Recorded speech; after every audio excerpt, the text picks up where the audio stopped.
오늘은 기독교의 본질, 복음 두 번째 시간 좀 간단히 살펴보겠습니다. 우리가 복음을 이야기할 때 주의해야 할 점은 복음을 단지 도덕적이고 윤리적인 문제로 접근하려는 태도입니다. 선한 사람이 되어서 고상한 삶을 사는 것이 곧 복음이라는 인식을 조심해야 합니다.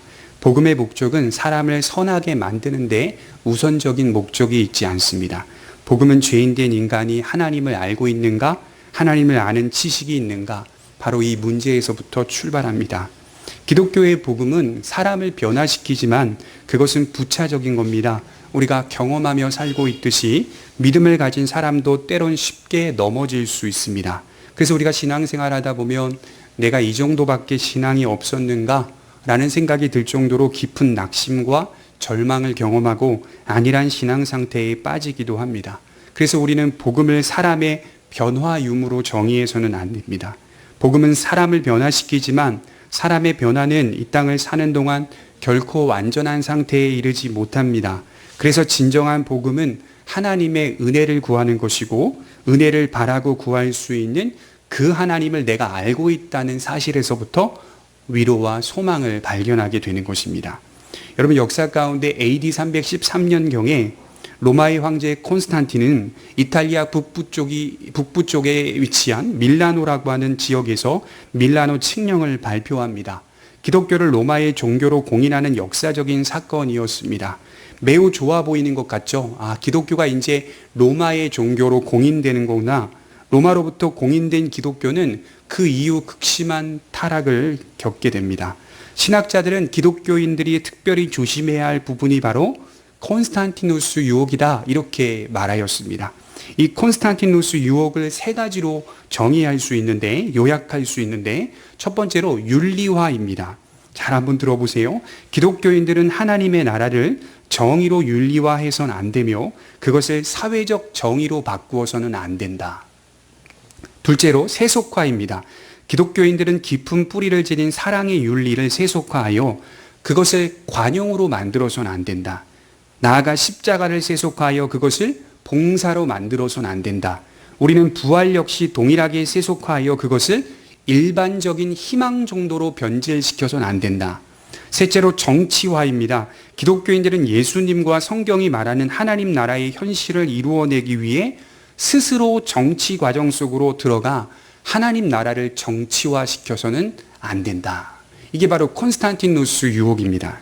어려운 말 같습니다만 간단히 말해 우리가 가진 복음을 세상 사람들이 원하고 바라는 희망, 사회 정의 정도로 폄하하지 말라는 겁니다. 복음은 그런 게 아닙니다. 십자가는요, 봉사 정도의 의미가 아닙니다. 부활은요, 희망 정도의 의미가 아닙니다. 그것은 하나님을 아는 지식이요, 속죄의 지식이요, 구원의 지식이요, 인간이 하나님을 찾고 그 안에서 다스림을 받으며 사는 하나님 중심의 지식인 것입니다. 세상에 존재하는 그 어떤 고상한 것도 복음과 비교할 수 없고 복음과 견줄 수 없습니다. 그 사실을 성경을 통해서 확인해야겠죠. 누군가의 거창하고 화려한 말들을 복음이라고 말하지 않습니다. 원래 이 복음이라는 단어의 뜻이 전쟁터에서 승리한 병사가 승리의 소식을 전하러 온다, 이런 의미가 있는 거거든요. 그래서 기쁜 소식이라고 하는데 그렇게만 우리가 받아들일 수는 없어요. 그러니까 누군가 일반적인 세상 속에서 경험하는 승리의 기쁜 소식을 전달하는 차원이 아니라 하나님의 소식을 전달한다 라고 하는 차원에서 그것과 비교할 수 없는 것이죠. 복음은 하나님이 행하신 역사요, 하나님이 주도하신 역사의 사건이요, 과정이요, 결과입니다. 우리는 그것을 성경이라는 계시에서 발견하게 됩니다. 그리고 오직 성경만이 신적 권위가 있는 유일한 책임을 분명하게 믿습니다. 저는 오늘 이런 맥락에서 복음을 구약 성경 안에서 좀 이해해 보려고 합니다. 그래서 구약을 좀 찾아보려고 해요. 1절에 보면 옛적의 선지자들을 통하여 여러 부분과 여러 모양으로 우리 조상들에게 말씀하신 하나님이 이 모든 날 마지막에는 아들을 통하여 우리에게 말씀하셨으니 이 아들을 만유의 상속자로 세우시고 또 그로 말미암아 모든 세계를 지으셨느니라. 히브리서를 기록한 바울은 옛적부터 이 일이 이루어져 왔다는 사실을 소개하고 있습니다. 여기 팔라이라고 하는 헬라어 단어가 옛적에라고 하는 부사인데요. 이건 아주 오래전부터 시작됐다. 무엇이 시작됐다는 것이죠? 복음이. 복음이 아주 오랜 전부터 시작되고 계획됐었다. 옛 시대 옛 계시로부터 새 시대 새 계시로 발전해 왔다는 사실을 말씀해 주고 있습니다. 특별히 우리가 주목해야 할 부분이 바로 2절에 우리에게 말씀하셨다라고 하는 문장이에요. 여기 우리라고 하는 단어가 누구를 지칭합니까? 신약의 성도들을 의미하겠죠. 조금 더 좁게 보면 오늘 말씀을 듣고 있는 우리들을 말하는 거죠. 하나님이 우리에게 말씀하셨다 이렇게 말하는 거죠. 무엇을요? 신구약이 하나로 묶여서 우리에게 복음이 주어질 때 그것이 바로 진정한 복음이라고 말씀을 하고 있는 겁니다. 그래서 우리 신앙은 철저히 신구약을 하나의 복음으로 받아들이는 것입니다. 복음을 이해할 때 옛 계시의 가치를 중요하게 여기라고 말씀하고 있어요.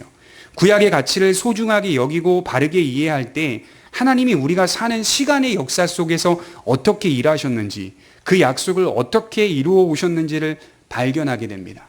여러분, 복음은 갑작스럽게 주어진 것이 아닙니다. 사람은 그렇게 느끼는 거죠. 아, 예수님이 갑작스럽게 오셨구나 이렇게 느끼는 건데, 사실 하나님의 시간 속에 보면 갑작스럽게 온 게 아니에요. 복음은 아담의 타락과 동시에 이미 선포되었고 그것이 역사 속에서 지속적으로 이루어져 왔다는 사실입니다. 우리의 신앙이 예수님의 십자가 사건에 집중하는 모습, 야, 너 복음을 좀 말해 라고 했을 때 예수 그리스도의 십자가를 설명하는, 거기에 집중하는 모습은 참으로 귀한 일이지만 이 십자가 사건을 조명하기 위해서는 반드시 구약 성경을 조망해야 합니다. 구약 성경을 꺼내줘야 돼요. 옛적의 선지자들을 통하여 여러 부분과 여러 모양으로 우리 조상들에게 말씀하신 하나님, 문자 그대로 하나님께서 자신을 나타내셨는데 그것이 여러 선지자들, 여러 부분, 여러 모양, 여러 방식을 사용하셔서 나타내셨다. 복음은 이처럼 연속적인 부분들로 이루어져 온 것입니다. 그러니까 영어로 보면 이게 in many parts 이렇게 적혀 있는데요. 부분들이 연속적으로 이어져 왔다 이런 뜻입니다. 여러 모양, 여러 방식, 여러 사람들, 하나님이 거기에 나타나셔서 복음을 조금씩 허락해 주셨다는 거예요. 여기 선지자들을 통하여라는 말씀은 선지서에 나타난 선지자들을 의미하는 게 아니에요. 이사야, 예레미야, 말라기 이런 선지자들을 의미하는 게 아니라 모든 믿음의 사람들을 의미합니다. 구약 시대에 살았던 노아, 아브라함, 이삭 등 성경에 기록된 계시를 받은 모든 사람들을 다 포함하는 얘기가 바로 이 선지자들을 통하여라는 말입니다. 구약에 나타난 하나님의 계시를 살펴보면 부분적으로 되어 있다는 사실을 발견하게 돼요. 어느 시점에 어느 장소에서 계시가 조금 제시되고 또 다른 시대에 또 다른 부분에서 계시가 조금 제시됩니다. 결코 완전한 형태로 복음이 주어지지 않아요. 여러분 한번 생각해 보십시오. 아브라함이 복음을 받았습니까? 받았지요. 어떤 형태로 받았습니까? 완전한 형태로 받지 않았어요. 부분적인 형태로 받죠. 노아가 복음을 받았습니까? 받았죠. 그러나 부분적인 형태로 받았습니다. 결코 완전한 형태로 주어지지 않았어요. 이것을 역사적으로 제가 분류해 보니까 이렇게 분류가 되더라고요. 족장 시대의 족장들에게 하나님은 자신을 나타내시며 그가 이루실 일들을 말씀하십니다. 그러나 여기서도 온전한 형태로 주어지지는 않았습니다. 그리고 모세에게 주어집니다. 나아가 이스라엘의 신정 제도 속에 하나님은 자신을 나타내시고 무엇을 이루실지에 대한 말씀을 전하십니다. 그리고 다윗과 솔로몬의 왕정 시대에, 그리고 바벨론 포로 시대에, 그리고 포로기 이후 시대에 자신을 나타내십니다. 이렇게 부분적이며 연속적인 형태로 복음이 계시되어 왔다는 거예요. 하나의 완전한 복음이 여러 부분들로 계시되어 왔다는 것입니다. 제가 조금 더 구체적으로 살펴보면 노아에게는 셈의 자손 중에 복의 근원이 유래할 것을 말씀하셨고, 아브라함에게는 특정한 민족에 대한 축복을 계시하셨고, 야곱에게는 지파 부족들이 계시되었고, 다윗과 이사야에게는 유다 지파라는 특정한 가문이 계시되었고, 미가 선지자에게는 예수님의 출생지가 계시되었고, 다니엘에게는 그분이 오실 시기와 그분의 성육신의 때가 계시되었으며, 말라기에게는 위대한 선구자 세례 요한과 예수님의 관계와 사역이 계시되었습니다. 이처럼 연속적이며 부분적인 방식의 형태로 계시됩니다. 나아가 이것이 점진적으로 그림이 완성되고 있다는 거예요. 쉬운 말로 계시가 점점 더해지다가 나중에는 완성이 된다는 말이에요. 그분은 역사 속에서 자신을 지속적으로 나타내십니다. 그가 무엇을 할 것인지 앞으로 행할 일에 대해서 말씀하십니다. 여러분, 그게 뭐죠? 우리는 이것이 마지막 날에 나타날 예수 그리스도의 복음임을 잘 알고 있습니다. 예수 그리스도 안에서 완전히 성취될 것을 부분적인 모습으로 보여주고 계신 거예요. 레위인들의 율법과 성막, 그리고 제사제도는 단번에 희생제물이 되실 예수님을 예표하는 것임을 잘 알고 있습니다. 미리 보여주시는데 진리의 일부분만 보여주신다. 구약은 항상 이렇게 나타나시는 거예요. 진리의 일부분만 보여주시는데 이게 연속적으로 보여지고 점진적으로 보여지다가 나중에는 완성이 되죠. 그렇게 더해지다가 복음이 완전한 형태로 우리에게 다가온 것입니다. 그렇다면 구약 성경에 나타난 하나님의 계시는 무엇을 말씀하고 계셨을까요? 그 내용을 몇 가지로 살펴보면, 첫째로 구약 성경 전체는 창조주 하나님에 대하여 말씀하고 있습니다. 신약의 그리스도인들이 하나님을 떠올릴 때 무엇에 우리가 지나치게 집착하죠? 하나님을 떠올릴 때 구원자 하나님으로서만 하나님을 떠올린다는 거죠. 여기에 지나치게 집착합니다. 구원자로서에 대한 하나님, 그 생각에만 몰입됩니다. 인간에게 구원이 가장 중요하기 때문인 것 같아요. 그러나 구원을 이해할 때 반드시 함께 생각해야 할 것은 창조입니다. 그래서 창조와 구원이 성경을 자세히 읽어보시면 항상 동일한 선상에서 같이 갑니다. 창조와 구원이. 요한계시록을 펴보시면 요한계시록 안에서도 뭐가 나오죠? 예수님이 이겼다라고 하는 구원이 나옴과 동시에 새하늘과 새 땅이 나오죠. 창조와 구원이 계속 같이 움직이고 있습니다. 우리가 받는 구원은 창조주 하나님에 대한 말씀에서 나왔기 때문이에요. 하나님이 창조주라는 사실을 유념해야 합니다. 그래서 복음을 이해할 때 창조도 같이 떠올리셔야 되는 거예요. 시간의 세계 속에서 살아가는 우리는 여기서 출발해야 합니다. 여러분, 가족을 만드시는 분이 누구죠? 하나님이시죠. 민족을 세우신 분도 누구시죠? 하나님이십니다. 여러 왕들과 지배자들, 통치자들을 세우시는 분도 하나님이십니다. 국가와 교회, 물질과 인간의 관계, 다양한 사회 질서와 제도, 창조주 하나님 안에서 나온 것입니다. 세계와 존재하는 모든 것의 조성자, 그분이 바로 창조주 하나님이십니다.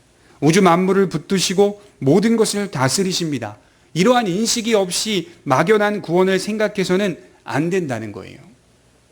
며칠 전에 뉴스를 보니까 이 동성애자들이 주로 다니는 클럽에서 확진자들이 많이 나왔다는 얘기를 들었어요. 그런데 제가 좀 놀랐던 게 뭐냐면, 확진자 때문에 놀란 게 아니라 그곳을 방문한 사람들이 너무 많았다는 거예요.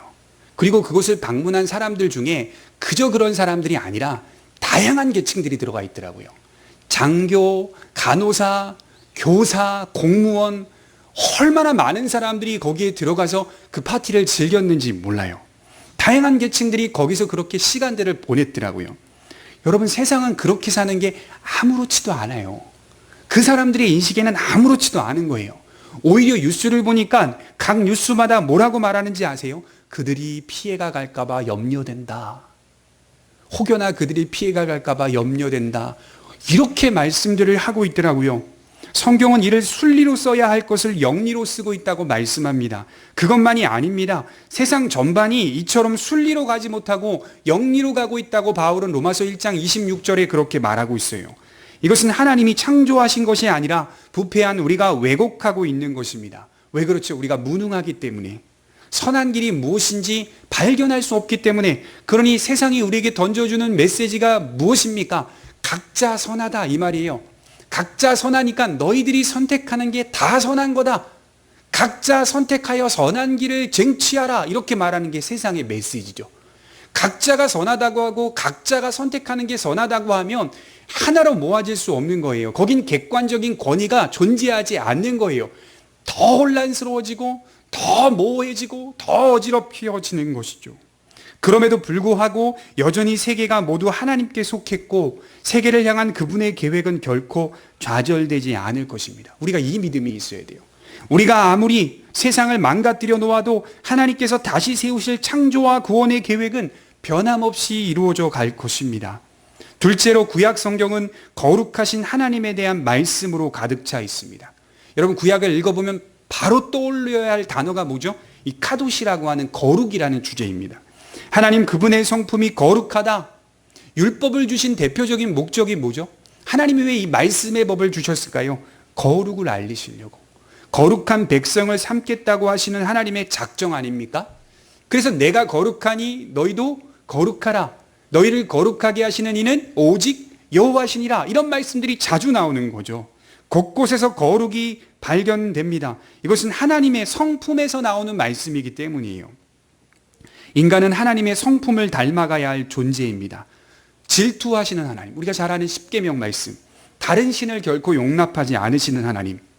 며칠 전에 저희 교회에 한 강도사님이 왔다 가셨는데 이 서구에 있는 대기업의 심벌, 그러니까 마크들의 의미들을 얘기해 주더라고요. 저도 좀 재밌고 흥미로웠어요. 마크들을 보면 하나님을 대적하는 마크들이 가득 차 있다는 거예요.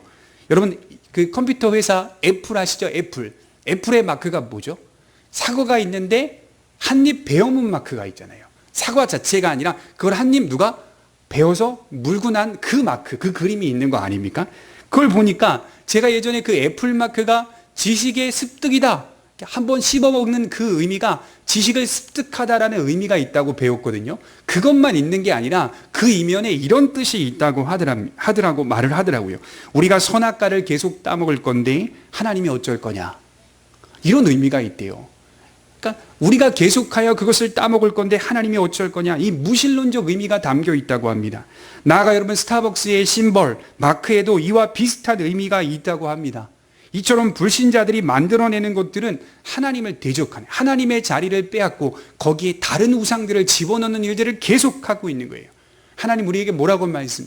나는 질투하는 여호와라.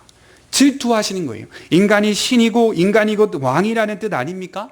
하나님은 지속적으로 질투하는 하나님이심을 나타내고 계십니다. 또한 하나님은 항상 그의 백성들에게 충성과 예배를 요구하십니다. 여러분, 삶이 앞서지 않아요? 예배가 앞섭니다. 구약 성경은 제사의 중요성, 제사의 횟수, 제사의 가치를 계속 강조합니다. 왜 그럴까요? 거기서부터 우리의 삶이 흘러나오기 때문이에요. 뿐만 아니라 하나님은 율법을 가르치셨습니다. 우리에게 주신 이성을 바르게 사용하여 말씀을 이해하고 그로 하여금 순종하는 삶을 살도록 선언하십니다. 그것이 바로 거룩하신 하나님의 모습이에요. 그리고 셋째로 구약 성경은 인간의 죄성에 대한 이야기들로 가득 차 있습니다. 구약 성경을 읽어보면 죄의 역사임을 금세 알 수가 있습니다. 죄의 극악함이 펼쳐져 있습니다. 여러분, 갈라디아서나 로마서를 읽어보면 이것이 매우 잘 드러나는데, 바울은 죄의 극악함을 설명할 때 반드시 율법을 사용합니다. 그래서 갈라디아서 3장 23절에 보면 믿음이 오기 전에 우리는 율법 아래에 매인 바 되고 계시될 믿음의 때까지 갇혔느니라. 우리 모두는 복음에 이르기까지, 믿음에 이르기까지 율법 아래에 갇혀있는 인생을 산다. 이렇게 바울이 표현을 했어요. 더 흥미로운 건 로마서 3장 19절에 우리가 알거니와 무릇 율법이 말하는 바는 율법 아래에 있는 자들에게 말하는 것이니 이는 모든 입을 막고 온 세상으로 하나님의 심판 아래에 있게 하려 함이라. 하나님의 말씀의 법이 우리의 모든 입을 막고 있다, 이렇게 말하고 있어요. 율법을 통하여 내가 죄인임을 깨닫는다, 쉽게 말해 그런 말이겠죠. 율법을 통해 죄인된 인간은 하나님 앞에서 아무 말도 할 수 없는 겁니다. 그렇게 우리 입은 막힌 상태라는 거예요. 무언가를 잘못했을 때 우리는 아무 말도 할 수 없잖아요. 제가 어릴 적 기억해 보니까 어릴 적에는 아무 말도 할 수 없는 순수함이라도 있었는데, 그러니까 나이가 들고 어른이 되니까 내가 잘못한 것을 누가 지적해도요, 되려 화내고 분노하는 게 우리의 악함이에요. 인정 안 해요, 어른들은. 오히려 아이들은 인정해요. 씩씩거려도 나중엔 인정해요. 너 죽고 나 죽자 계속 싸우면 인정해요. 어른들은 인정 안 합니다. 끝까지 인정 안 합니다. 그렇게 우리의 악함은 계속 커가는 것입니다. 이처럼 율법이 우리의 모든 입을 막습니다. 하나님이 구약에서 율법을 주신 목적이 무엇입니까? 죄가 죄로 드러나게 하기 위함이었어요. 우리가 얼마나 극악한 존재인지를 드러내주기 위해 율법을 가르치셨다는 겁니다. 하나님의 말씀을 어기는 인간을 구체적으로 드러내기 위해 하나님이 율법을 주신 겁니다. 율법을 통하여 인간은 자신이 죄인임을 볼 수 있게 됩니다. 이것은 죄를 짓는 행위에 대한 문제가 아니라, 이것은 죄를 어겼다라고 하는 목록에 치우치는 게 아니라 우리에게 괴양 같은 더러운 본성적 성품이 있음을 이해시키고 있는 겁니다. 나아가 율법은 우리를 정죄하는 것으로만 사용되지 않고 율법은 우리를 그리스도께로 인도하는 초등교사의 역할을 하게 됩니다. 갈라디아서 3장 24절에 보면 이같이 율법이 우리를 그리스도께로 인도하는 초등교사가 되어 우리로 하여금 믿음으로 말미암아 의롭다함을 얻게 하려 함이라. 죄인이 구원을 받기 위해 자신이 죄인이라는 사실을 발견해야 되는데 그것은 율법을 통해서 발견하고 그로 인하여 그리스도께로 나아오게 되는 것입니다. 그래서 우리가 죄인임을 볼 수 있다는 것이 한편으로는 정죄받는 거죠. 그죠? 율법을 통해 내가 죄인이라는 사실을 볼 수 있다는 건 내가 심판을 받을 자이구나, 내가 정죄를 받을 자이구나, 내가 무능한 죄인이구나 라고 하는 것을 깨달음과 동시에 한편으로는 예수님을 바라볼 수 있는 눈이 열린 겁니다. 그래서 은혜요 복이라고 말씀을 하는 겁니다. 그리고 넷째로 구약 성경은 죄를 드러냄과 동시에 은혜의 빛을 나타내시는 하나님에 대한 이야기들로 가득 차 있습니다. 구약 성경 속에서 우리는 무엇을 발견해야 할까요? 죄인들을 위대한 산봉우리로 이끄시는 하나님을 발견해야 합니다. 인간이 해결할 수 없는 구원이기 때문에 속죄의 필요성을 마주하게 돼요. 그래서 여러분 레위기서나 민수기서 보시면 제사에 대한 의미가 막 나오는데요. 사실 핵심은 하나예요. 속죄입니다. 속죄. 어떻게 사할 거냐? 인간이 어떻게 죄를 사할 거냐? 생각해 보십시오. 구약에 수많은 제사들이 있는데 히브리서를 읽어보면 그것 다 부족하였다 이렇게 말하거든요. 완전한 제사 아니었다는 거예요. 하나님이 그저 믿음으로 메시아를 바라보는 것을 통하여서 의롭게 인정해 주시는 것일 뿐이지 그것이 우리의 죄를 실제적으로 사하진 않았다는 거예요. 진정한 죄의 사함은 예수 그리스도를 통하여 완성된다는 것을 설명하는 거죠. 하나님과 인간의 화해 문제는 인간의 어떤 노력이나 행위로 이루어낼 수 없다는 사실을 깨닫게 됩니다. 바로 구약을 읽다 보면 예수 그리스도라는 산봉우리로 이끄시는 하나님의 손길을 발견합니다. 하나님의 거룩과 정반대되는 우리가 어떻게 하나님과 하나 될 수 있습니까? 바울은 빛과 어두움, 그리스도와 벨리알은 조화를 이룰 수 없다고 선언하였어요. 이것은 본성의 동질성이 있어야만 합니다. 그것은 우리가 스스로 노력한다고 해서 되는 문제가 아니라는 거예요.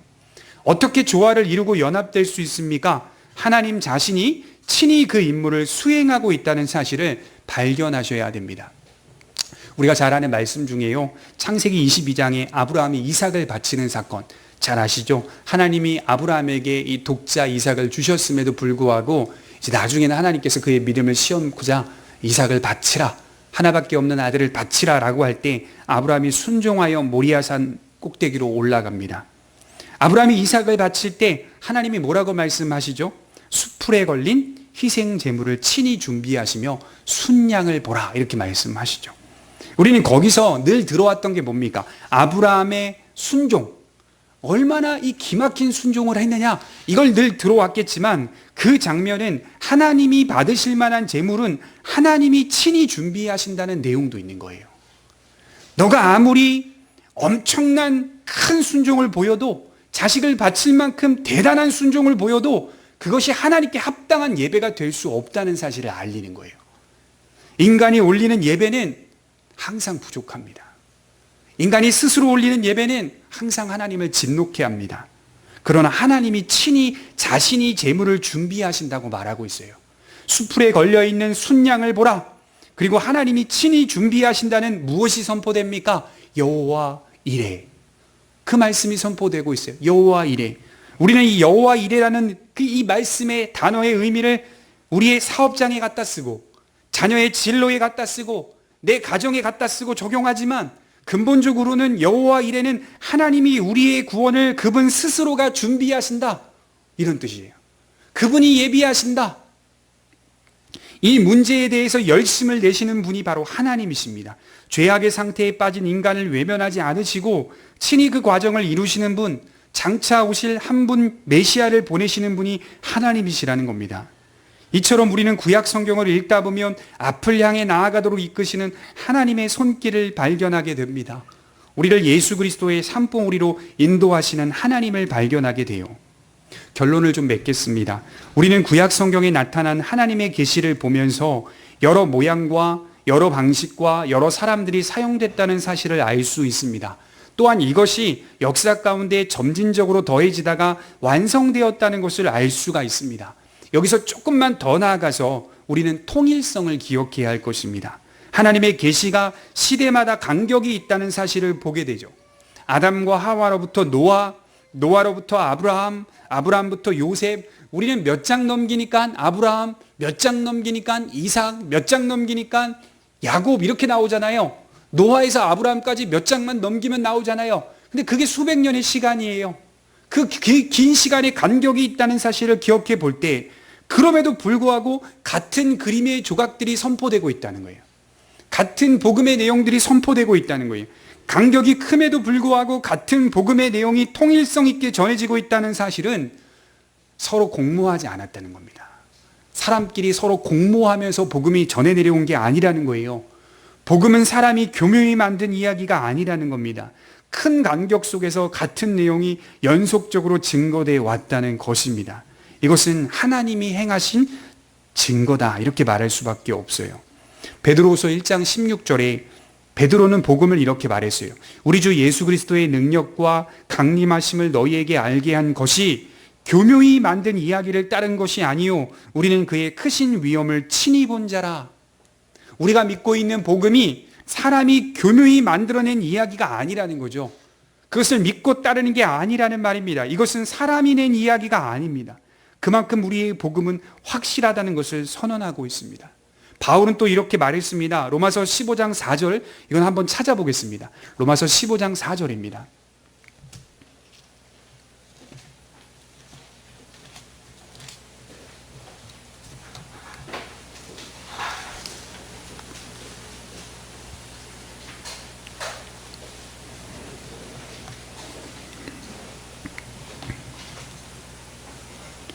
로마서 15장 4절 같이 한번 읽어보도록 하겠습니다. 시작. 무엇이든지 전에 기록된 바는 우리의 교훈을 위하여 기록된 것이니 우리로 하여금 인내로 또는 성경의 위로로 소망을 가지게 함이니라.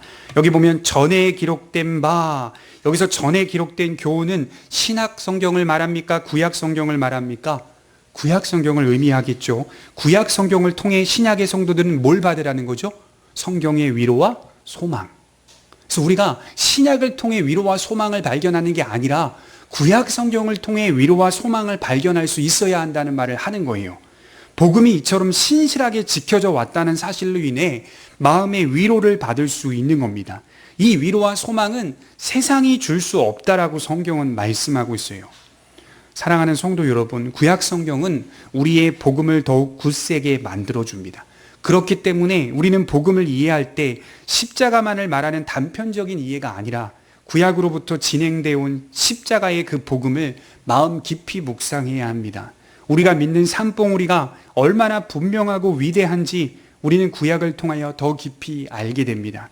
그리고 구약의 시간 속에 숱한 범죄와 실패, 낭패를 경험했던 믿음의 위인들이 어떻게 구원을 받을 수 있었는지 그것은 전적으로 하나님의 은혜였다는 사실을 받아들여야 할 것입니다. 제가 이렇게 자기 전에 저희 아들과 이야기를 좀 해주고 또 잠들고 이렇게 하는데요. 얼마 전에 잠을 자기 전에 예수님에 대한 이야기도 좀 해주고 이렇게 하는데 아이가 이렇게 질문을 하는 거예요. 아빠, 예수님이 하나님이시라면, 예수님이 하나님이신데 왜 저 사람들한테, 영상도 보여주니까요, 그걸 보면서 왜 저 sa람들한테 창에 찔리고 침뱉음을 당하고 뺨을 맞고 돌에 맞기도 하고 예수님이 하나님이신데 왜 그런 거야? 계속 질문을 하더라고요. 그래서 제가 그 질문에 마음이 울컥했어요. 그리고 잠깐의 답변을 해주고 잠든 후에 하나님 앞에 저녁에 기도했습니다. 하나님이 주신 은혜가 있어서 기도했어요. 그리고 또 며칠이 지나고 나서 아이와 함께 차를 타고 이제 어디를 가는데요. 차 안에서 갑자기 대뜸 이런 질문을 하는 거예요. 아빠, 사람들이 예수님께 돌을 던지고 창을 찌르고 그리고 뺨을 때리고 가시면류관을 쓰게 하는데 그래도 저 사람들 사랑해? 예수님이 그래도 저 사람들 사랑해? 이렇게 물어보는 거예요. 또 운전대를 잡고 가다가 은혜가 또 됐어요, 제 안에. 여러분, 이거는 우리가 잘 알듯이 어떤 논리적이고 어떤 깊은 신학적 이해가 우리에게 필요한 게 아니에요. 그저 그런 작은 유치하고도 소소한 질문 하나가 우리의 마음을 후벼파지 않습니까? 복음이 뭡니까? 세상에서 온 게 아니라는 걸 우리가 확인하는 거죠. 그 질문 앞에 세상에서 온 게 아니다. 예수님의 사랑은 세상에서 온 게 아니다. 그리고 그 질문 앞에 제가 무엇을 느꼈냐면, 내가 그랬지. 내가 창을 찔렀지. 내가 침을 뱉었지, 내가 뺨을 때렸지 라고 하는 적용의 제한이 다가오더라고요. 그렇게 복음은 우리에게 주어진 겁니다. 그렇게 우리가 그 복음을 만날 때 비로소 하나님께서 왜 구약으로부터 예수 그리스도를 이 땅에 보내시고자 하는 계획을 세웠는지, 우리를 예수님의 산봉우리로 계속하여 이끄시는지 거듭난 신자는 이것을 확인하고 매일매일 발견하며 살아가게 되는 것입니다. 기도하도록 하겠습니다.